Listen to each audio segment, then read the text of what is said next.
What is going on, Miami Heat Nation? It is your boy Ernest, and I am excited and back with another Miami Heat Talk video. You guys, as you can tell, the energy's up. I'm excited. Next Monday, training camp starts. The Miami Heat are back. The NBA is around the corner. Damn it, I'm excited. Woo! I mean, look, before we move forward to the NBA, for those of you sports fans, Miami Dolphins be kicking some ass, though. We 2-0. We did that nasty comeback on the Baltimore Ravens. So fins up, baby. Miami Heat Town looking good with all sports. But this ain't no Miami Dolphins channel. This is a Miami Heat Talk channel. So there's a few things that I want to talk about, you guys. First and foremost, like I said, training camp starts next Monday. So this Miami Heat team, this team we've been talking about all summer, are back. And we are back with the same roster that we had last season, minus PJ Tucker. I get it. Everybody thinks that Miami's not going to be the same team, that the loss of PJ Tucker is really going to hurt us. I don't see it that way.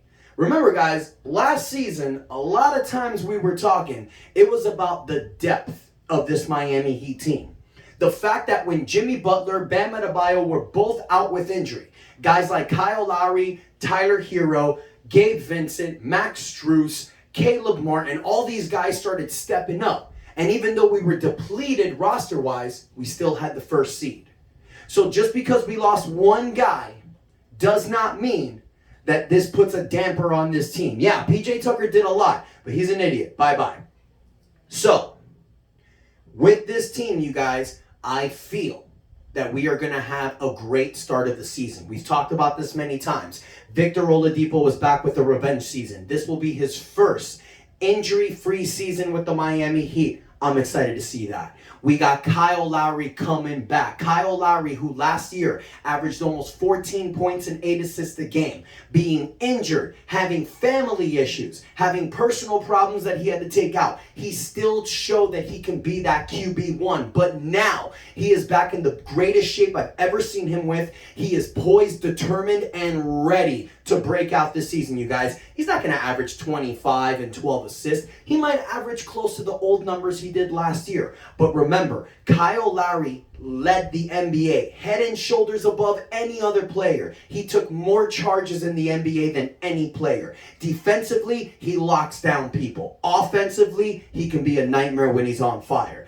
Then you got boy wonder Tyler Hero coming back. He's ready to prove that he's not just a six man. He's ready to break down barriers and show people why he is truly one of the NBA's best scorers. Then you got our big two, our domination, our max players. You got Bam Adebayo and the MVP, Jimmy Butler, coming back. Jimmy Butler, who showed everybody that he is a top 10 player. Showed everybody that called him not elite that he is an NBA elite player. And Bam Adebayo, y'all don't know about Bam. Bam's going to come back better than ever, I believe.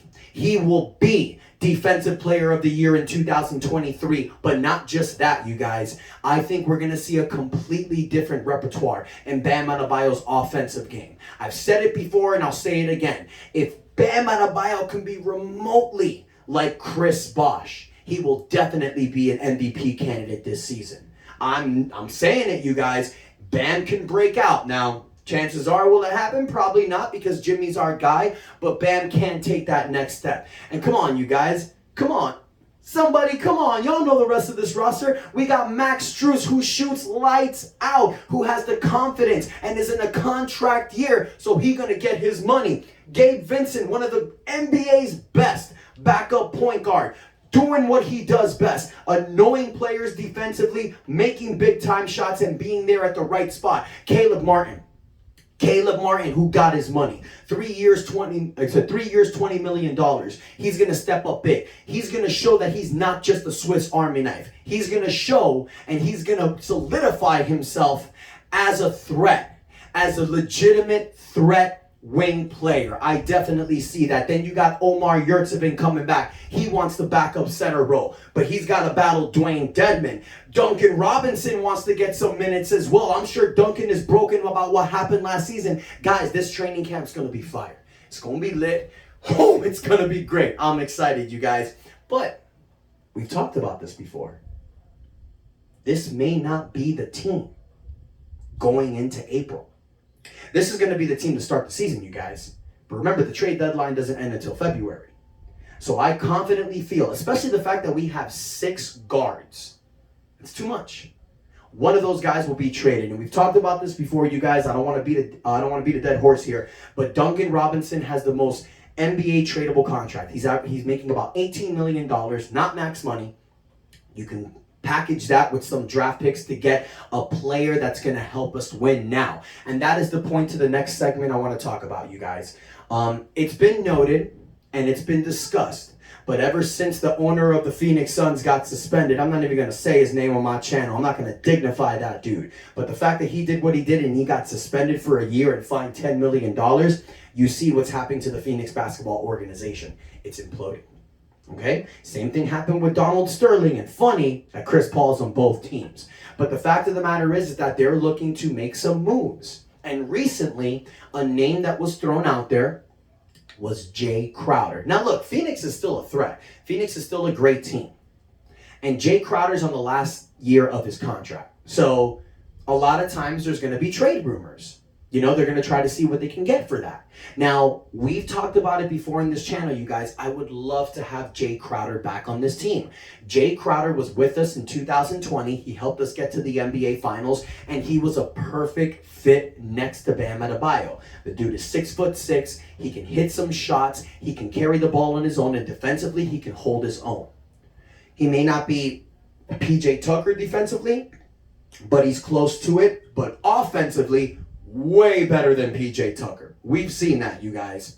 Now, with trading for Jae Crowder, if that is a possibility, and Jae Crowder has been open to a return with Miami, we know the player that we have to trade. It's Duncan Robinson. Okay? So you package a Duncan Robinson with maybe a future second round pick, because it's not like Jae Crowder is a huge upgrade over Duncan Robinson. You're selling Duncan Robinson to Phoenix as the guy that can be that shooter for them. Now, we have other people over Duncan. But if you're going to sell it to Phoenix, you're going to sell it to the point that, look, you need this guy. You don't have a specialist. Yeah, Duncan Robinson had some bad games with us, but that's because people were just overplaying him. You put him with your team next to Chris Paul, next to Devin Booker, next to DeAndre Ayton. You never know what can happen. And the fact that they're trying to renegotiate a deal with Cam Johnson just seems likely that Jae Crowder is on the way out. But before we talk about trading Duncan Robinson for Jae Crowder, I have a suggestion that I want to say. There was another thing that we talked about, you guys, not just trading for NBA players, but remember, midway through the season, right before the playoffs, buyouts happen. Usually happens after the trading deadline. The buyout market is around middle of February, beginning of March. That's where disgruntled players, usually in the last year of their deal, get bought out. Jae Crowder is a perfect candidate for that. So if Miami doesn't throw in Duncan Robinson for a Jae Crowder deal, if Miami just lets Phoenix trade Jae to another team, there's rumors that Phoenix and Utah are talking about a potential trade for Jae Crowder for Bogdanovich. There we go. Sorry. Bodan Bogdanovich.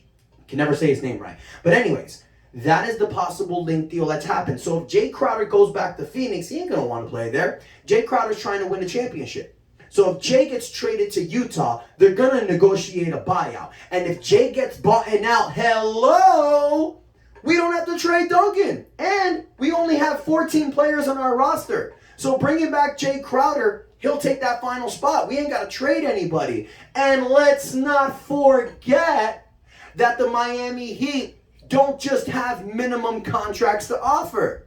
We got $4 million left in our mid-level exception. Hello.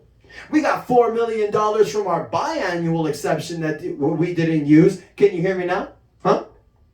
So instead of being like Brooklyn, Milwaukee, the Lakers, the Boston Celtics, all these teams that ain't got no money to use, the Miami Heat can just slide in those DMs and say, what's up, boy? I'm not going to give you that $1.8 million minimum contract. Here's $4 million, Jay. Take this, come to our team, come back home, and do what you do best. Talk trash and lay that to dunk, boom, boom on anybody that tries to mess with us defensively. Hello. I'm sorry, you guys. I'm being goofy today. I'm just excited. Training camp's next week. The season starts next month.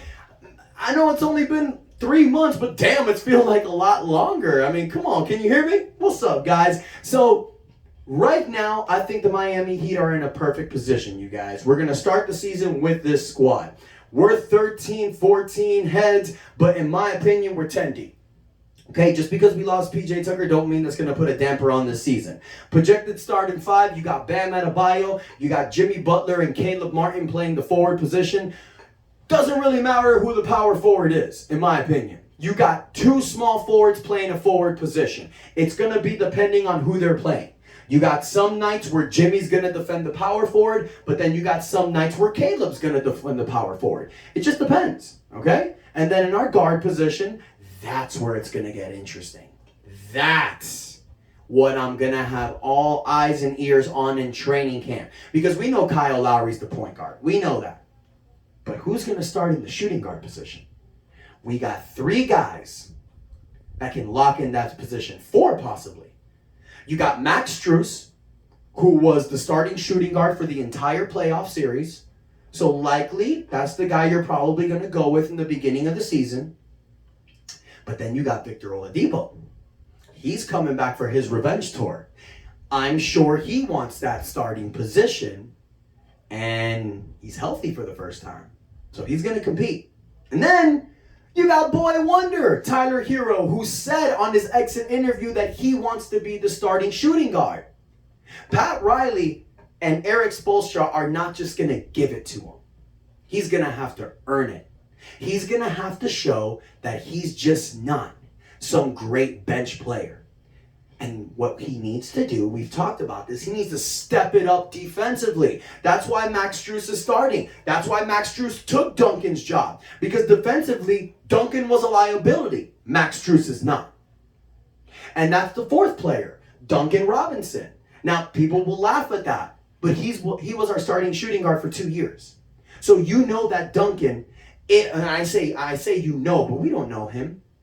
For all you know, he got his $90 million contract and he got lazy. That's probably why he's lost his job. But hopefully he wakes the fuck up and he says, you know what, I want my job again. So we got 4 guys that are competing for the shooting guard position. I think it's going to be hella interesting. Now, I say that Caleb Martin is going to be starting next to Jimmy, but you guys, that might not be the case. We got a couple dogs that are going to come in and compete. First and foremost, you got Omar Yurtseven. Omar Yurtseven, when Bam Adebayo was injured for 6 weeks, averaged a double-double against starting NBA caliber players. He might throw his name in the ring. Or you got this new rookie, Nikola Jovic. He impressed people in the summer league. For all you know, he steps it up in training camp. Now, chances are he's not going to get that spot. But you never know. You never know.